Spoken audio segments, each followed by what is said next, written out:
साथीहरू दर्शन नमस्ते। अब मेरो प्रायः जस्तो युवा साथीहरू मेरा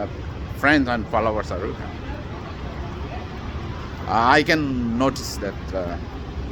many of you are very curious to know about the conditions, job, where to apply, how to apply, what are the requirement and criteria आदि इत्यादिका प्रश्नले भरिएका इनबक्समा मलाई मेसेजहरू आउँछ र I would like to say thank you so much guys for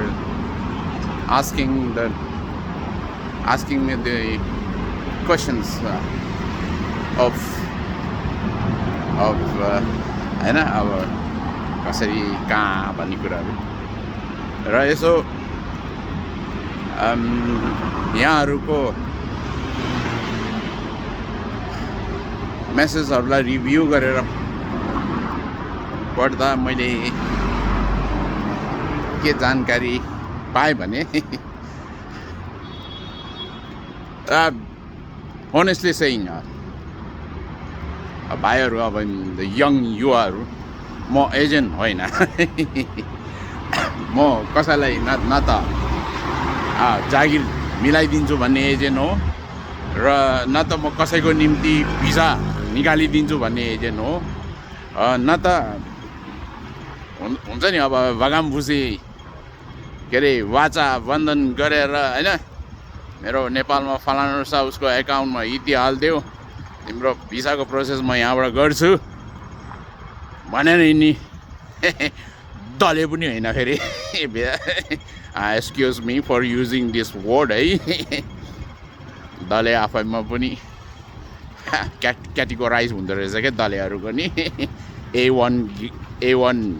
दले B1 दले C1 दले होइन वरिष्ठ दले पनि हुँदो रहेछ त फेरि त्यो भन्दा महा पावरफुल है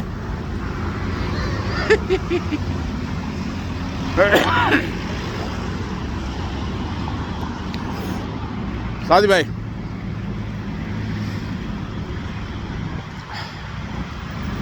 म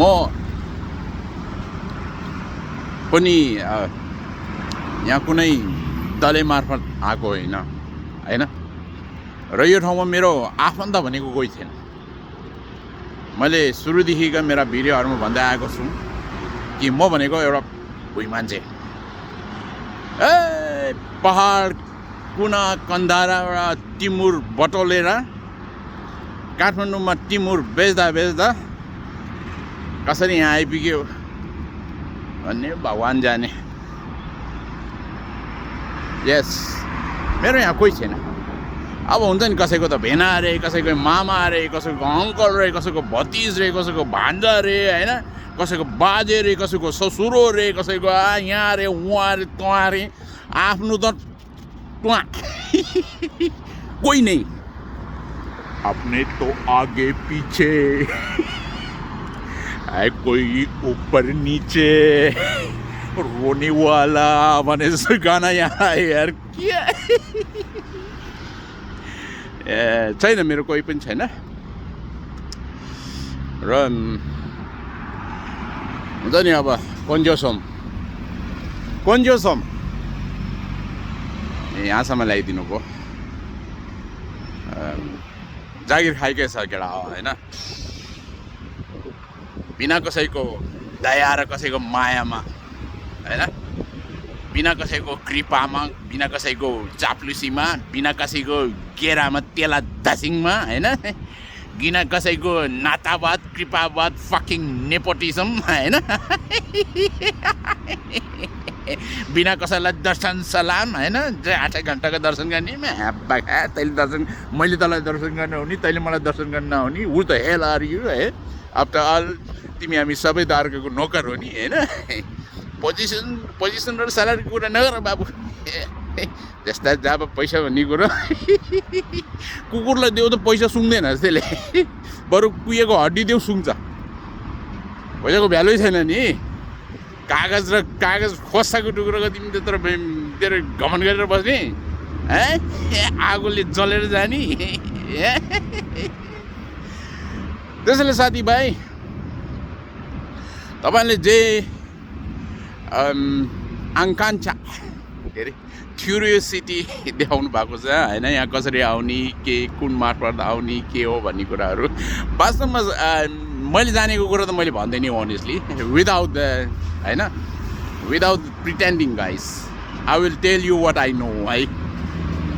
but I won't tell you what I don't know म अरूलाई फेरि आशामा राख्न चाहन्न के मैले चाहिँ जानेको छ हो भाइ भन्छु हो बहिनी भनिदिन्छु हो दाजु भनिदिन्छु होइन अब खाना भएको कुरालाई मैले हुन्छ नि अब एउटा क्रिएट गरेर एउटा ड्रामा क्रिएट गरेर आफ्नो भ्युवर बढाउनको निम्ति अथवा भ्युवरलाई एट्र्याक्सन गर्नको निम्ति दुनियाँ दिवाना एउटा हुन्छ नि अब स्क्रिनमै अब ठुल्ठुलो अक्षरले दामी जब अपर्च्युनिटी भन्ने कुराहरू म यी कुराहरू गर्दैन किनभने म यो ब्याकग्राउन्डको मान्छे पनि होइन यद्यपि मेरो साथीभाइ अब विशेष गरेर यङ जलन्धर ह्यान्डसम केटाहरूले मलाई भाइहरूले मेसेज गरेर सोधिरहनुहुन्छ दाइ के छ त्यहाँको प्रक्रिया भन्ने कुरा जे थाहा छ म तपाईँहरूलाई भन्ने हो अनेस्टली जे जानेको छ जे सुनेको छ जे बुझेको छ सबै भन्ने हो है विदाउट होइन any demand without expecting anything from you तपाईँ नेपाली म नेपाली हामी नेपाली तपाईँ मेरा आफ्नै दाजुभाइ त्यसैले मैले जानेको कुरा म तपाईँहरूलाई प्रष्टै भन्नेछु प्रष्टै सम्झाउनेछु दिल खोलेर सोध्नु होला है आफ्नो मनमा के सोध्नु मन लाग्यो विशेष गरेर यो ठाउँको निम्ति यो ठाउँको जागिरको निम्ति यो ठाउँको व्यवस्थाको निम्ति जुन क्राइटेरियाहरू हुन्छ कसरी आउने के को मार्फत आउने होइन भन्ने कुराहरू जुन ममा जानकारी छ म तपाईँहरूलाई प्रष्टै भन्नेछु that's my promise to you ladies and gentleman have a great day ahead